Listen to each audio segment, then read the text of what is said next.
In 1985, out in the middle of the North Atlantic, something caught Robert Ballard's team off guard.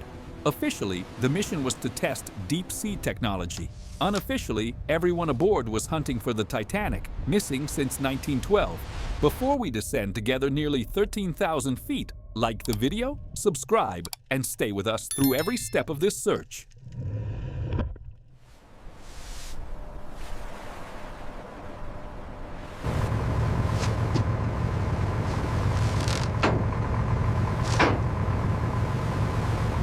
In 1985, a research vessel crosses the North Atlantic above the most likely crash zone of the Titanic.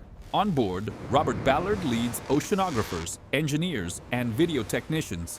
Officially, they are testing deep-water search systems. In practice, everyone knows they're looking for a ship lost since 1912. Time is tight. Budgets, fuel, and weather shrink the area the team can realistically cover on this expedition.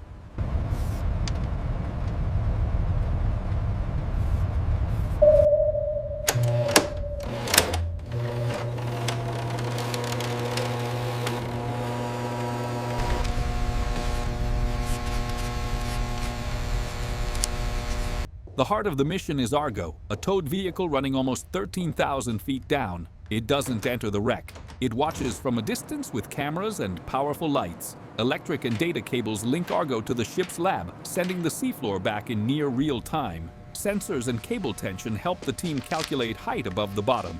Every change in speed or heading on the surface shifts Argo's path below, and it has to stay steady.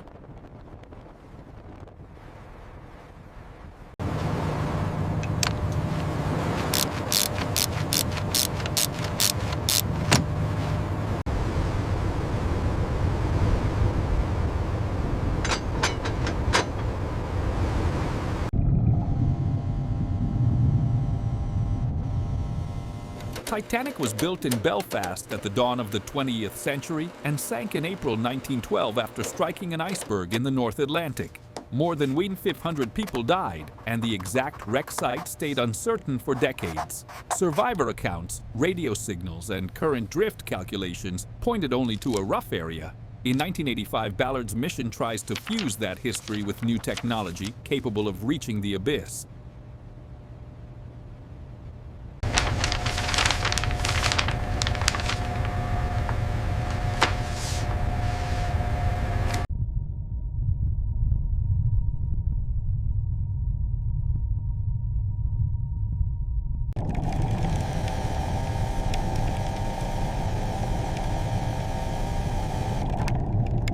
Argo is now close to the North Atlantic floor, almost 13,000 feet down.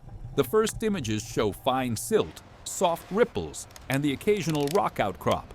The team adjusts height, focus, and light strength to avoid stirring clouds of sediment.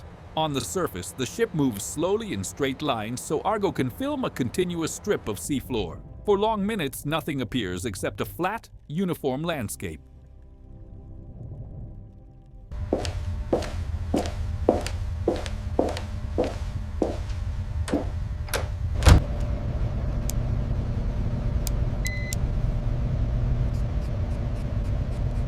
Inside the lab, shifts rotate so someone is always glued to the monitors. Most of what they see is endless silt and scattered rocks. Attention can't drop because a single frame might hold the first hint of debris. The visual monotony clashes with the weight of the task. They're not just searching. They're trying to find a ship that changed the world.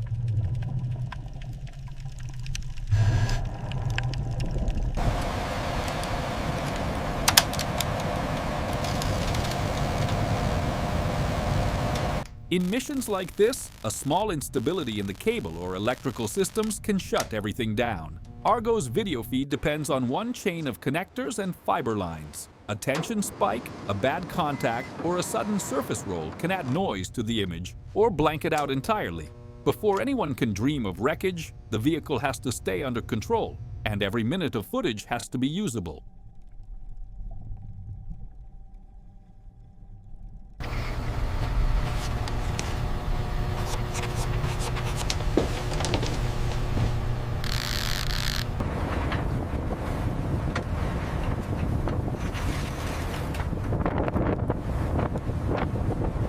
At first, they look like stains, easy to mistake for rocks.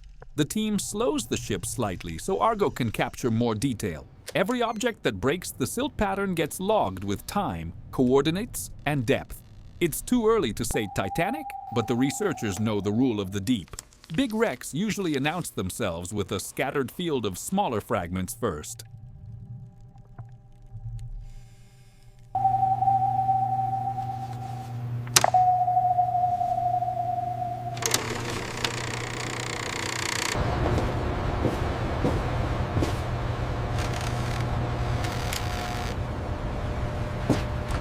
With the first objects confirmed, Argo is used more precisely. The team looks for human fingerprints, flat surfaces, rivets, cut edges, the dull bite of corrosion on steel. Small pieces could belong to any ship, but when fragments line up into a repeating trail, they often point towards something far larger. Each new object is filmed, catalogued, and pinned to a growing debris map.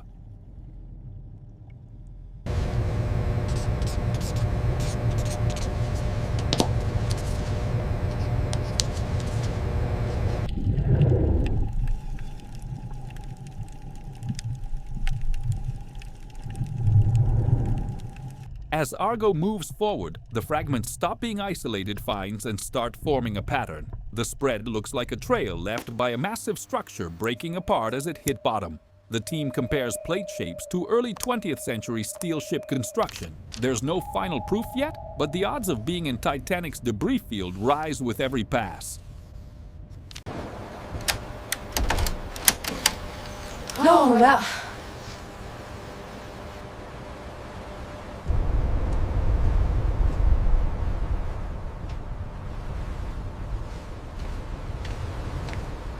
As the sweep continues, the fragments turn into a clear, continuous trail across the seafloor. Plates, pipes, and twisted metal lie aligned, like breadcrumbs from a ship that broke apart while still moving. Now every new piece confirms the direction of this underwater route. If this kind of investigation pulls you in and you want to stay with us all the way to the main hull, keep watching and keep this journey on your radar.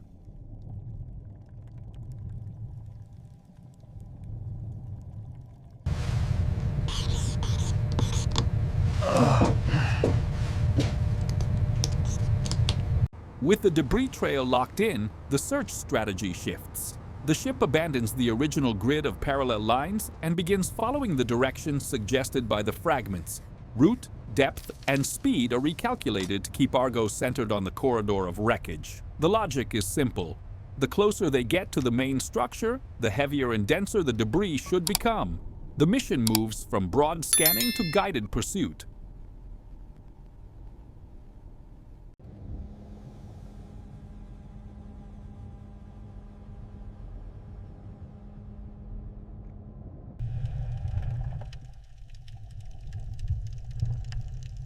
The pieces grow bigger. Steel plates, wide diameter pipes, frameworks with internal bracing. This is no longer the scale of a small boat or random scrap. The team studies thickness, curvature, and reinforcement styles, comparing them to blueprints of early 20th century ocean liners. Every new object strengthens the idea that this field belongs to a giant ship and that the main wreck can't be far away.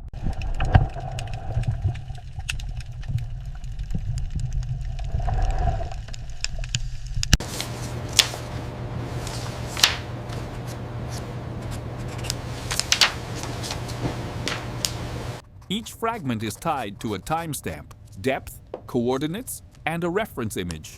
A separate debris map is built alongside the navigation chart, treating the site like an underwater archaeological dig. Historic photos, Titanic plans, and shipyard records are pulled up again and again. The goal isn't just to find the ship, it's to understand how it broke apart and scattered across the Atlantic floor.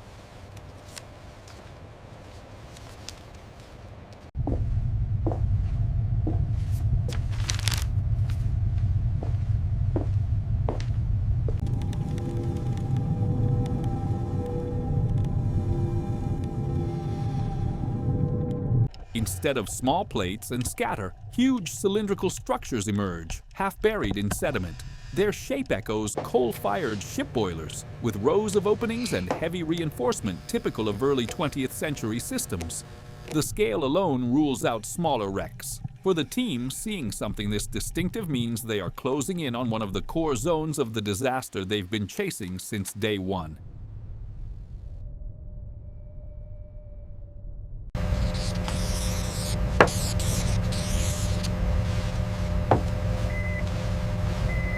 The boiler's position relative to the rest of the field helps rebuild the sinking sequence. They sit away from where the main hull should be, suggesting they were thrown clear as the ship tore apart. The team compares this with survivor reports describing a break and a steep final angle. The debris trail begins to read like a physical record of Titanic's last minutes.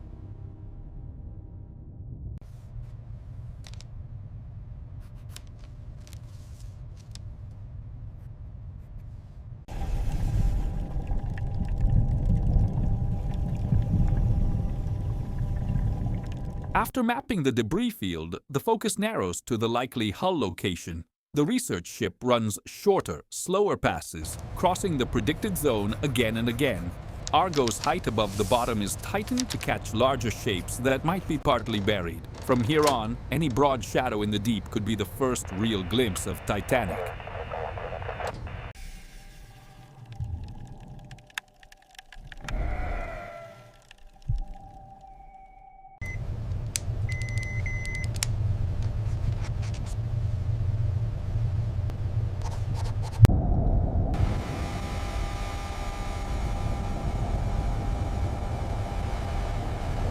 On the next runs, the seafloor changes almost imperceptibly.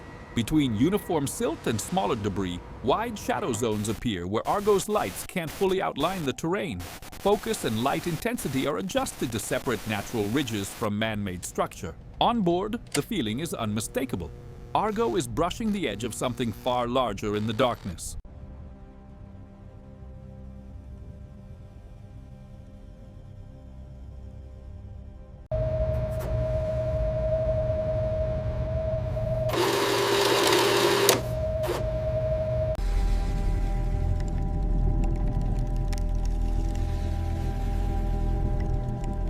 With boilers, big plates, and a raised mass on the bottom, the team's interpretation sharpens. In many wrecks, the main hull lies just beyond the densest heavy debris. Sonar profiles, mapping notes, and the video sequence suggest Argo is already crossing the outer boundary of a major structure.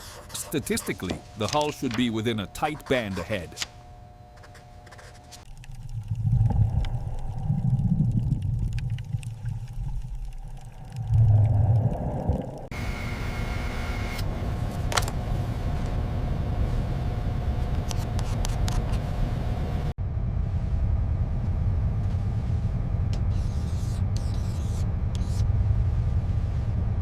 Conversation drops to a murmur. Almost every eye locks on the screens. The ship adjusts heading and speed inch by inch to keep Argo aimed at the most promising zone. Tiny surface commands translate into big shifts nearly 13,000 feet down. The priority now is precision. No sudden moves that could pull Argo off course or ruin the clarity of the moments they've waited for.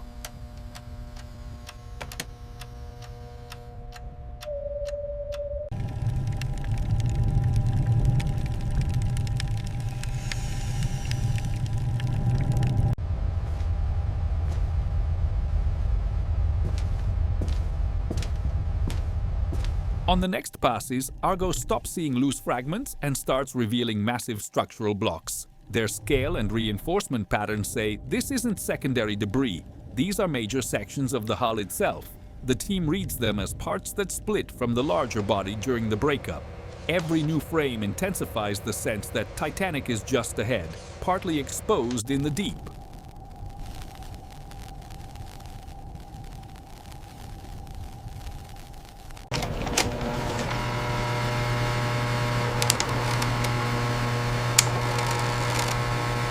After spotting big hull sections, the team plans a focused pass along their alignment. Speed stays low and steady, so Argo remains stable. In the lab, the debris map is updated with a clear arrow pointing toward the dominant direction of the wreck. The hope is simple and electric. Follow this axis, and Argo should reach the best preserved mass of the ship, possibly the bow.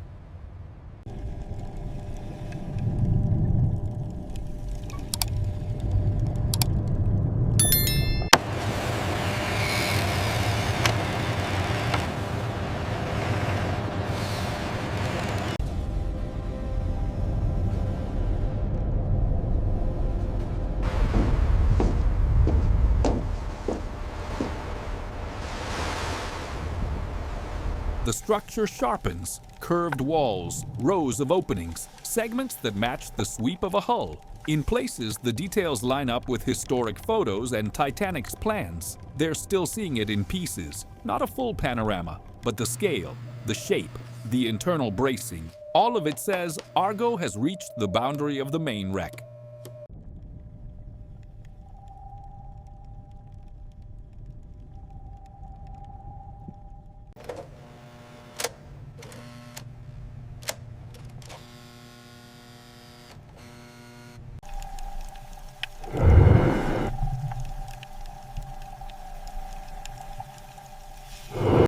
From the side views, the team decides the best confirmation will come from a controlled frontal approach. The ship adjusts course, so Argo advances toward the contour that looks like the start of the bow. Maps and tracking frames are updated to match the new trajectory. The mission shifts again, from general exploration to a directed approach toward the point where the hull should reveal its unmistakable Titanic profile.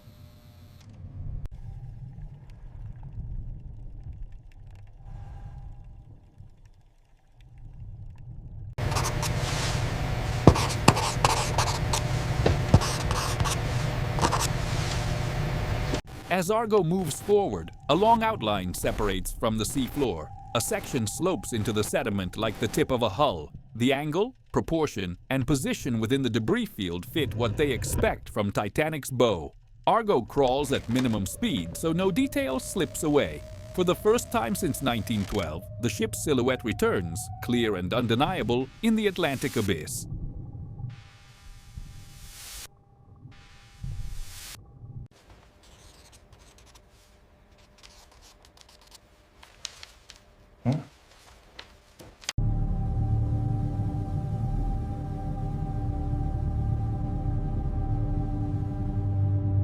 With the bow confirmed, attention turns to detail.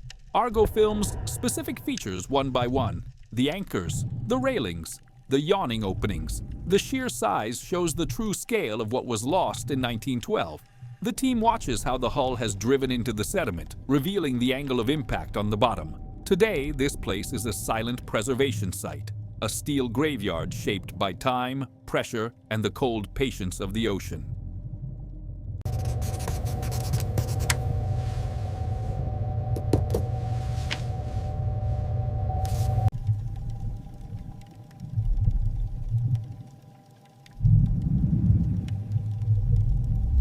The images confirm Titanic's location after more than 7 decades on the North Atlantic floor. Coordinates, depth, and structural features are logged with scientific precision. The ship will remain here, preserved in extreme conditions, while future expeditions continue probing what was found in 1985. As Argo backs away, the boat disappears into darkness once more. The discovery stands as a milestone in ocean exploration and a lasting memory of the night the world changed.